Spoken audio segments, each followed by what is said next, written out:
Hey guys, welcome back to CLOWNFISH TV. This is Kneon. We're going to talk about the comic book industry apocalypse, the end of the direct market as we know it, the end of potentially a lot of comic book shops, a lot of comic book publishers, and solutions that are being offered that are, well, pretty not good, not very good. Okay guys, this part of the video might be a little awkward because I'm actually splicing it in. I did not see this as I was recording the other parts of the video, and this might actually be the lead-in.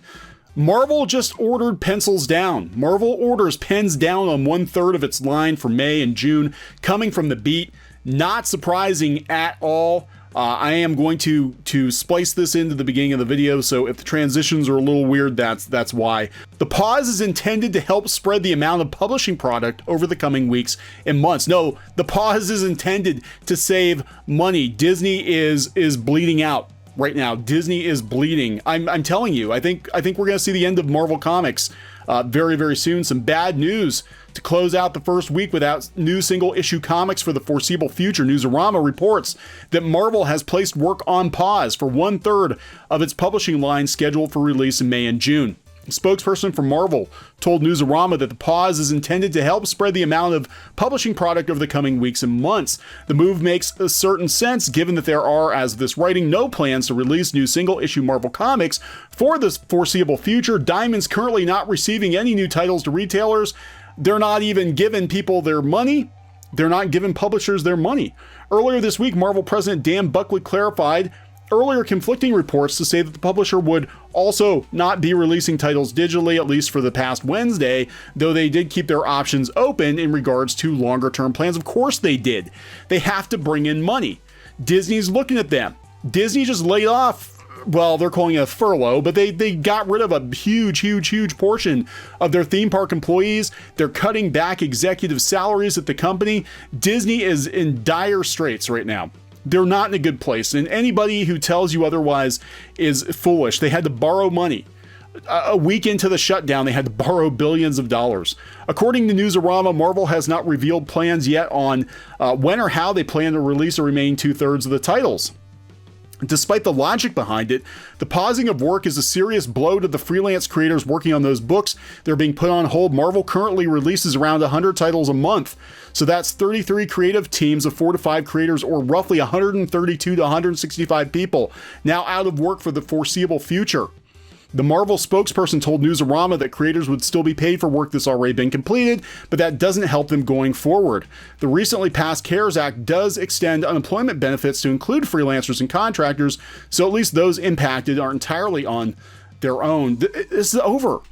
All right, so we're going to get back into the rest of the video. We talked the other day about ComicHub, and it doesn't look like it's moving forward. We're going to talk about that. We're going to talk about Dan DiDio coming out of early retirement, unexpected retirement. He was sort of pushed out at DC a couple of weeks ago before the shutdowns began. We're going to talk about Marvel writers saying stupid stuff and trying to get Hollywood to help the comic book industry. Here's a tip: Hollywood doesn't give a shit about comic books. And we're going to talk about retailers gone wild. Yeah, we have a comic book retailer who's threatening to blow off Ethan Van Sciver's face. I guess it's getting really crazy out there, guys. We're also going to talk about some other comic publishers going out of business. Very not good news, such is the industry right now, right? I don't think there is any good news to be had about the comic book industry, which is imploding daily. I mean, within weeks, the comic book industry has been severely disrupted. I mean, granted, the entire world is disrupted now, but the comic book industry was in such a state that it didn't take long for it to basically implode. So before we talk more about all of this fun stuff, give us a sub. We're at 105, I think 105,000 subs, hoping for more, hoping to keep the Clownfish train rolling. Toot toot. Newsarama. ComicHub temporary distribution system isn't going forward. Like 2 days ago, everybody talked about this ComicHub and how this was going to save comic shops, right? So comic shops are shuttered, as are most non-essential businesses. And a couple of people had the bright idea of using this ComicHub service, which basically lets you buy digital comics from, as I understand it, I don't know, but you buy digital comics from ComicHub, and then when the physical books are ready, they ship them to a comic shop. Now, there are a lot of problems with how this works. One, are people going to be happy with just digital? Two, if they're shipping to comic shops, you have to assume that the comic shops are still going to be in business. It doesn't matter now because the comic shops are all closed, or most of them are closed, right? Three, if they can ship a physical copy of a comic you've already purchased, isn't that kind of like Amazon? Like when you buy a book or a CD, they send you the physical copy of it, then why not just do it through Amazon? I don't know. There were a lot of questions with it. A lot of people thought it was premature. Bleeding Cool was touting it as the solution that was going to save the comic book industry. It basically got shot down hard by retailers who were like, what the hell is this? How is this going to help us? And you know what? I don't have an answer for you, comic book retailers. I don't know how ComicHub is going to help. But the Advanced Digital Reader Copy Initiative, that's an awfully long name, isn't moving forward, said John Hendrick of Big Bang Comics. Hendrick, along with Ryan Higgins of Comics Conspiracy, took lead roles for ComicHub in communicating the proposal to their fellow retailers in the comic book press on Wednesday. It's obvious from the concerns voiced by our peers this isn't an initiative they can get behind. Long story short, the retailers fucking hated it. They laughed them out of the room. It's, if you listen to the chatter, it's not good. Comic retailers are like, how in the hell is this actually going to help us? And I don't have an answer. You know, Newsarama says, while largely emphasizing how retailers and publishers could start using the system rather than why they should use the system, Coulson proposed ComicHub to be used as a means for brick and mortar or mail order comic book retailers and publishers to generate revenue during Diamond shutdown. Here's the thing. The Diamond shutdown might be permanent. It might be permanent. I know they're not talking that way, but I think looking at the state of the industry, looking at the way things are right now, looking at Steve Geppe's age, looking at the fact that he's laying people off, I think Diamond might just be down for the count. There is no more Diamond. I don't know. I mean, we could be totally surprised a month from now they could come back and be like, yeah, we're reopening Diamond. Or if they come back, they might actually set themselves up as a ComicHub type thing and bypass comic shops completely and just start mailing books to people. Wouldn't that be something? That would be kind of a coup and not good for comic shops, obviously. You know, again, they didn't really think it out. How are they going to distribute this stuff? The biggest problem is to distribute all these comics, you basically would have to have an operation the size of Diamond.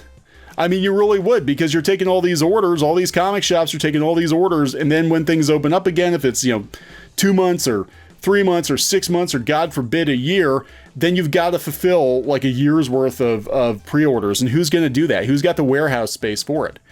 Diamond has been in this business for a very, very long time. It went from Geppy just going from shop to shop in his pickup truck or his van, as I understand it, to building a multi-million-dollar distribution system.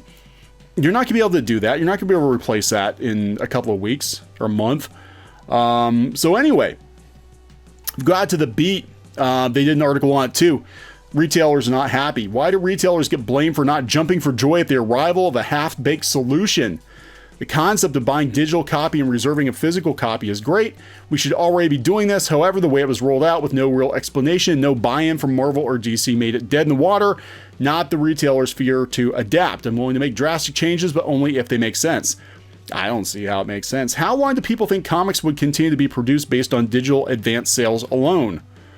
How many fewer copies of a given book, like The Three Jokers, would they sell under this plan as opposed to holding the books until September? These things cost money to make. They aren't going to keep producing work for a quarter of the sales they had before. This is just one of the many issues that nobody had answers for. This is a situation nobody was really prepared for. Even though, everybody's been talking about this for the last 10 or 12 years. But anybody that brought up the Diamond, that, using Diamond exclusively or almost exclusively for merchandise was a bad idea, that it was a link in the chain that could easily be broken, was basically mocked, ridiculed, told to pound sand. Ironically enough, we talk about Bleeding Cool and how they've been throwing shade at people, involved with Comicsgate, or people trying to come up with alternative distribution plans. Jude Terror, a few years ago took a lot of heat.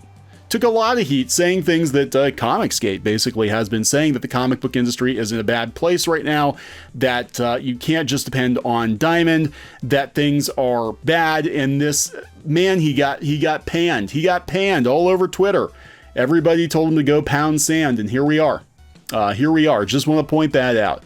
So Dan DiDio came out of exile, retirement, whatever you want to call it. That too was on the beat. He did a live stream. 30 people were watching this live stream on the Kubert School. 30 people? You've got Dan DiDio on a live stream on Facebook or on YouTube. Facebook, 30 people are watching. That's pretty bad. But he basically said things are bad. And he doesn't know what's going to happen. Dan DiDio says retailers, publishers, and creators must do whatever it takes to stay solvent during the crisis, while at the same time seizing on potential opportunities for growth, innovation, and improvement. Comics will be here when this ends, but the distribution system might be totally altered. This coming from Dan DiDio, former head of DC Comics. This is a hard time for everyone, and everybody is struggling to just stay solvent. But things are fine. They're fine here, DiDio said, noting that being on the sidelines, this is just his personal opinion. That's the big issue, and that's the big thing you have to understand. If people are making decisions, they're being motivated by preservation. This sounds to me like Dan DiDio, who was with DC Comics like a month or two ago, knows that DC Comics is trying to fight for its own survival at this point. If they're doing things that maybe make the comic shops unhappy, they're doing it to survive. They're doing it to justify their existence. Because some of these publishers are not going to be so lucky. Lionforge laid a whole bunch of people off. This is their movie making division, I guess. I never understood how Lionforge made money. Their comics sold under 1,000 copies a month. I never understood how they survived. And then last year they laid a bunch of people off, had to merge with Oni to survive, and now they laid off a whole bunch of people who were supposedly coming up with Hollywood ideas. So those people are gone. Company I think is going to be gone in the very near future because they were banking on Netflix and streaming to save them is IDW. Now, this is really interesting. IDW put Larry Hama's G.I. Joe series on hiatus, pencils down for Larry Hama. So I don't know if they're coming back or not. I don't know. I personally think IDW, I would not be surprised if IDW by the end of this year was not out of business. They're already struggling. Again, when we have economic upheaval like this, the weak businesses go first. And IDW is definitely in a pretty weak state right now. But we're going to talk a little more about Larry Hama here in a minute. Things aren't good. They're not good. Speaking of Hollywood, speaking of writers, Donny Cates calls on Hollywood to help the comics industry. Hollywood doesn't give a shit about the comic book industry. They love the IP. They do, for sure. They love it. They love to make comic book movies. But at the end of the day, they don't really care about the comic books. I don't expect anybody from Hollywood to kick in a bunch of money to save these comic book publishers. Donny Cates said it would be pretty amazing if even one of the actors who became a multi-millionaire would give a little something back to help the shops and creators who enabled them to have their lives. Just saying, I don't think so. I don't think it's going to happen. Could be wrong. I could be wrong, but here's the rude awakening that the comic book industry is in for. Hollywood doesn't give a shit about you. They really don't. A lot of you are not going to go to Hollywood and get Hollywood deals. Everybody thinks they're going to go to Hollywood. They think they're sort of the bastard stepchildren of Hollywood, and that's what comics has sort of fancied itself as. And at the end of the day, everybody was banking on Hollywood, and when the chips are down, Hollywood is going to save itself. It's not going to save the comic book industry. You guys are going to be on your own, and it would be my recommendation to not call people names on Twitter if your income, your livelihood is going to depend on doing direct-to-consumer sales.